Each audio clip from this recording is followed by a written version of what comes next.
Good morning, student. Myself Aliyo Meena, lecturer electronics in Government Polytechnic College, Dausa, Rajasthan. आज के इस topic में हम बेस विड्थ मॉड्यूलेशन, जैसे कि अर्ली इफेक्ट के नाम से जाना जाता है, उसके बारे में अध्ययन करेंगे। ये जो टॉपिक है ये EL 204 और CS 204 जो सब्जेक्ट कोड है आपके BTR के, उन दोनों के लिए उपयोगी है।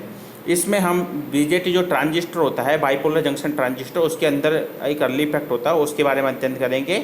और इस अर्ली इफेक्ट को बेस विड्थ मॉड्यूलेशन कहा जाता है। ठीक है। इससे पहले जो पिछले लास्ट लेक्चर में हमारे द्वारा कुछ टेक्निकल एरर की वजह से कुछ रह गया था, तो वो थोड़ा सा मैं पार्ट अभी डिस्कस कर देता हूँ इनिशियली।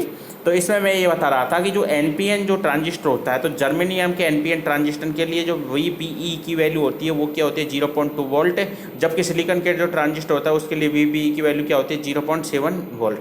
जबकि PNP ट्रांजिस्टर होता है, PNP ट्रांजिस्टर के लिए VB की वैल्यू क्या होती है नेगेटिव। और base width modulation, base width modulation क्या होता है, the process with effective base width of a transistor is alter by very collector base junction voltage is called base width modulation. ठीक है। इसमें मैंने क्या लिखा है कि एक वह प्रोसेस जिसके द्वारा आपकी जो इफेक्टिव बेस विड्थ होती है और ट्रांजिस्टर की, वो वेरी करती है कलेक्टर बेस जंक्शन वोल्टेज के द्वारा, कि the process with the effective base width of a transistor is alter by very the collector base junction voltage is called base width modulation. इससे पहले हम ये समझते हैं कि जो ट्रांजिस्टर होता है वो कब एक्टिव रीजन में काम करेगा। एक्टिव रीजन में जब काम करेगा जब ये एमीटर बेस जंक्शन होता है उसके बीच में फॉरवर्ड बायस आ जाए, और जब ये कलेक्टर बेस टर्मिनल होता है उसके बीच में आपका क्या आ जाए, रिवर्स बायस आ जाए। तो आपका ट्रांजिस्टर किस में काम करता है, एक्टिव रीजन में। अब एक्टिव रीजन में काम करेगा तो इसमें क्या होता है, जो कलेक्टर और बेस जंक्शन के बीच में जो टर्मिनल होता है, इस पर यदि मैं रिवर्स बायस वोल्टेज लगाऊंगा तो इन दोनों के बीच में रिवर्स बायस की वजह से एक डिप्लीशन लेयर फॉर्म होगी। ठीक है। ये डिप्लीशन लेयर होती है, ये डिप्लीशन लेयर जो कम डोपिंग वाले पार्ट होता है उस डोपिंग वाले पार्ट में अधिक मतलब पेनिट्रेट करेगी, और जबकि ज़्यादा डोपिंग वाले में कम करेगी। तो इस प्रकार से कलेक्टर वाले जो टर्मिनल होता है उसके अंदर एक कम पेनिट्रेट करती है, जबकि बेस के अंदर ये अधिक पेनिट्रेट करती है। और चूंकि एमीटर और जो बेस जंक्शन है उसके बीच में जो फॉरवर्ड बायस लगा हुआ है, तो इनके बीच में जो रिप्लेशन लेयर होती है वो बहुत ही छोटी होती है। ठीक है, आया आपके समझ में। अब इसमें ये करना है आपको, एक्चुअली क्या होता है, जो एमीटर आपका क्या करता है, मेजॉरिटी कैरियर को इंजेक्ट करता है, और जबकि बेस होता है वो उनके रिकॉम्बिनेशन को रोकने के लिए काम करता है और ये ट्रांजिस्टर एक्शन की तरह काम करता है, और जबकि कलेक्टर जो मेजॉरिटी कैरियर्स होते हैं उनको ये कलेक्ट करता है। आइए यहाँ तक समझ में। अब इसमें ये देखो यहाँ पे, जब कलेक्टर और बेस के बीच में अपन ने जब रिवर्स बायस लगाएंगे तो ये रिवर्स बायस की वैल्यू जैसे जैसे मैं बढ़ाऊंगा तो ये जो डिप्लेशन लेयर है, ये आपको ब्लैक ब्लैक जो दिख रही है ये डिप्लेशन लेयर है, तो ये डिप्लेशन लेयर बढ़ेगी। अब चूंकि ये डिप्लेशन लेयर जैसे जैसे बढ़ेगी तो जो WB डैश जो लिख रहा है इसमें, जो विड्थ है किसकी, इफेक्टिव बेस विड्थ है, WB डैश है, वो वैल्यू आपकी कम होगी। ठीक है। तो इस प्रकार से वह वैल्यू जिस पर VCB की, वह वैल्यू जिस पर ये बेस विड्थ होती है, WBDS होती है, वो आपकी टेंस टू 0 हो जाए तो उसको आप बोलोगे बेस, मतलब आपका ये जो ट्रांजिस्टर होगा उसमें बेस विड्थ इसकी 0 हो जाएगी, तो इस जो फिनोमेना होता है इसको आप बोलोगे अर्ली इफेक्ट। ठीक है। अब इसमें क्या होता है, अब यहाँ पे क्या लिखा है इसको पहले पढ़ लेते हैं। In a transistor collector junction is a more reverse bias then the effective base width of a transistor is reduced. मतलब जब कलेक्टर जंक्शन को आप मोर रिवर्स बायस करोगे तो आपकी जो बेस विड्थ है वो आपकी रिड्यूस हो जाएगी। Base narrowing refer too early effects. Base narrowing होता है वो आपका क्या डिनोट करता है, अर्ली इफेक्ट को डिनोट करता है। अल्फा बराबर क्या होता है, अल्फा बराबर होता है IC/IE। ठीक है, IC/IE। और जबकि बीटा बराबर क्या होता है, IC/IB। ठीक है। Because of early effect the effective base width of transistor is reduced, transistor time is reduced so that transistor become faster. यदि इसकी effective base width of a transistor is reduced, यदि इसकी बेस विड्थ रिड्यूस हो जाएगी तो आपका transistor time होता है वो आपका कम हो जाएगा, ट्रांजिस्टर टाइम कम हो जाएगा, मतलब ट्रांजिस्टर का जो एक्शन का टाइम होता है वो आपका कम हो जाएगा। मतलब एमीटर से इंजेक्ट हुआ था, इंजेक्ट होकर तुरंत तो कलेक्टर पहुंच जाएगा, तो आपका जो ट्रांजिस्टर होता है वो आपका फास्ट हो जाएगा।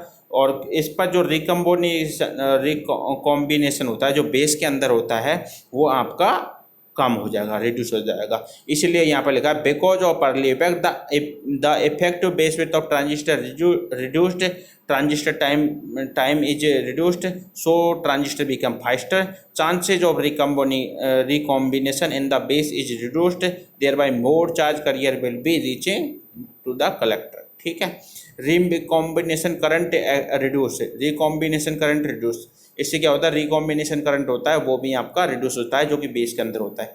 कलेक्टर करंट इंक्रीज, इससे क्या होगा, आपका कलेक्टर करंट इंक्रीज होगा।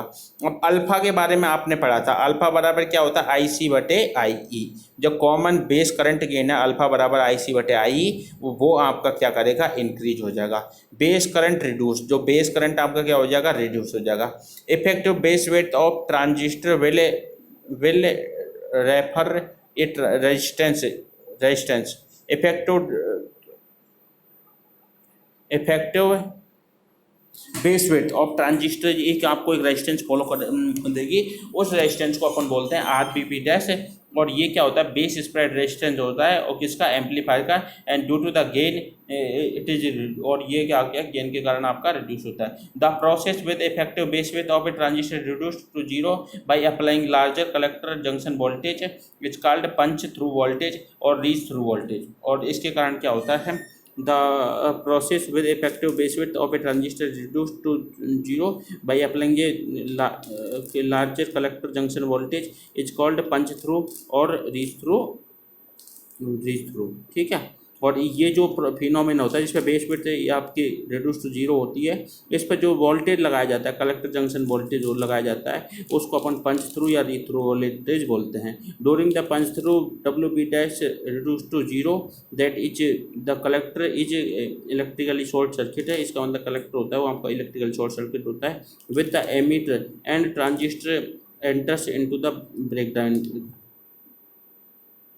W B dash reduce to zero हो जाता है, और जो collector is electrically short circuit, और आपका जो कलेक्टर होता है वो क्या हो जाता है, इलेक्ट्रिकली शॉर्ट हो जाता है विद एमीटर जंक्शन, किसके साथ में, एमीटर जंक्शन, और जो आपका जो ट्रांजिस्टर होता है वो आपका ब्रेक डाउन में चल जाएगा एंड इट इज डिस्ट्रॉय, और ये आपका डिस्ट्रॉय भी हो सकता है। During the punch through collector junction voltage as a seed collector junction breakdown voltage and thereby transistor is destroy, मतलब जब जैसे पंच थ्रू कलेक्टर जंक्शन होगा, वोल्टेज होगा, तो आपका कलेक्टर जंक्शन का जो ब्रेक डाउन वोल्टेज होगा वो आपका इंक्रीज हो जाएगा, और इसके कारण आपका ट्रांजिस्टर डिस्ट्रॉय हो सकता है। अब ये ब्रेक डाउन वोल्टेज होता है, ये ब्रेक डाउन वोल्टेज आपका क्या करता है, ये डोपिंग के इन्वर्सली होता है। इसका मतलब breakdown voltage between the collector and base junction is more breakdown voltage emitter base junction. ठीक है, तो इसमें एक चीज़ देखी अपन ने, चूँकि एमीटर और जो बेस होता है इसमें जो ब्रेकडाउन वोल्टेज होता है वो स्मॉल होता है, और इसकी वजह से आपको क्या होता है, जीनर इफेक्ट होता है, जबकि कलेक्टर और बेस होता है वो आपका लार्जर होता है, इसकी वजह से आपको एवलांस इफेक्ट होता है। पावर डिसिपेशन ऑफ ट्रांजिस्टर के अंदर जो पावर डिसिपेशन होती है वो आपके अधिक होती है, इसको पीटी बराबर क्या बोलते हैं, IC into VCE. Cut off में क्या होता है, पीटी बराबर होता है आईसी बराबर जीरो, पीटी बराबर आईसी बराबर जीरो। कट ऑफ मैंने जैसे आपको 4 मोड बताए, तो कट ऑफ एक बताए सैचुरेशन, एक एक्टिव रीजन। तो कट ऑफ क्या होगा, जब आपका दोनों ही रिवर्स बायस होंगे तो इस कंडीशन में जो कलेक्टर करंट होती है उसकी वैल्यू जीरो हो जाएगी, और इसमें जो पावर होता है इसके द्वारा वो आपका जीरो हो जाएगा। सैचुरेशन में क्या होता है, दोनों को आपकी फॉरवर्ड बायस में होंगे, तो इस तरीके से जो आईसी की वैल्यू होती है वो कलेक्टर करंट की वैल्यू होती है वो मैक्सिमम होती है, और इसमें जो पावर जो पीटी होती है वो नेग्लिजिबल होती है। और वीसीई बराबर क्या होगा, वीसीई सेट। अब वीसीई सेट की वैल्यू क्या होती है, ये चीज़ आपको ध्यान रखनी होगी। इसमें 0.2 वोल्ट होती है सिलिकॉन के लिए, और 0.1 होती है आपकी जर्मेनियम के लिए। ठीक है, अब इसके बाद में क्या है कि आपका जो यदि ट्रांजिस्टर एक्टिव रीजन में होगा तो इसमें आईसी की वैल्यू और वीसी की वैल्यू दोनों की वैल्यू होती है वो मीडियम होती है। इसके प्रकार जो पीटी होता है वो आपका लार्ज होता है, और ये आपका जो पावर जो ये पीटी वैल्यू होती है, जो पावर डिसिपेशन होती है पीटी, वो क्या होती है, लार्ज होती है, और ये वैल्यू क्या होती है, मैक्सिमम हो जाती है। ठीक है, तो इस प्रकार से आपका ट्रांजिस्टर वाला ये पोर्शन जो अपन अर्ली इफेक्ट है वो समाप्त कर लिया। नेक्स्ट क्लास में इसके जो आगे वाले टॉपिक है वो हम अभी लेके हाजिर होंगे। थैंक यू दोस्तों।